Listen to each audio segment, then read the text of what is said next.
नमस्कार मैत्रिणींनो, तर आज मी तुमच्यासोबत शेअर करत आहे माझ्या आजीने सांगितलेली खूप जुन्या पद्धतीची रेसिपी। तर चला आपण रेसिपी स्टार्ट करूया। सगळ्यात आधी आपल्याला 2 चम्मच तेल ॲड करून घ्यायचे आहे आणि मी जे इन्ग्रेडियंट्स सांगत आहे ते सगळे कंपल्सरी आहेत। तर सगळ्यात आधी तेल गरम झालं की आपल्याला मेथीचे दाणे ॲड करायचे आहेत, त्याच्यानंतर मोहरी आणि जिरा।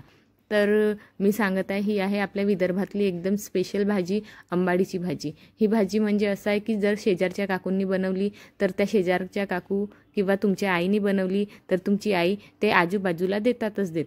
तर स्टार्ट करूया रेसिपी। सगळ्यात आधी टाकायचं आहे लसूण, त्याच्यानंतर हिरवी मिरची नंतर कांदा आणि त्याच्यानंतर कढीपत्ता। हे जे इन्ग्रेडियंट्स आहेत आतापासून स्टार्टिंगपासून हे सगळे कंपल्सरी आहे, त्याच्यातला काहीही एकही स्किप करायचा नाही आहे तुम्हाला।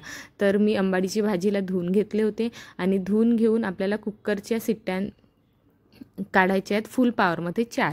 आणि तो जो अंबाडीच्या भाजीचा पाणी आहे हा आपल्याला फेकायचा नाही, आपल्याला हाच ॲड करायचा आहे। कारण अंबाडीची भाजी आता पावसाळ्यामध्ये जास्त आंबट लागत नाही, तर हाच पाणी आपल्याला त्याच्यामध्ये ॲड करायचं आहे। तर अंबाडीची भाजी थंडी झाली म्हणजे आपल्याला मिक्सरमध्ये बारीक करून घ्यायची आहे। त्याच्यानंतर हीच आपल्याला अंबाडीची भाजी टाकून द्यायची आहे आपण जे केले होते मिश्रण त्याच्यामध्ये। त्याच्यानंतर तो जो पाणी वाचलेला होता तो टाकायचा आहे। त्याच्यानंतर मी सोजी भिजायला ठेवली होती ती ॲड करायची आहे आणि ही ॲड केल्यानंतर आपल्याला झाकण लावून 10 मिनिट कमी पॉवरवर शिजवायची आहे।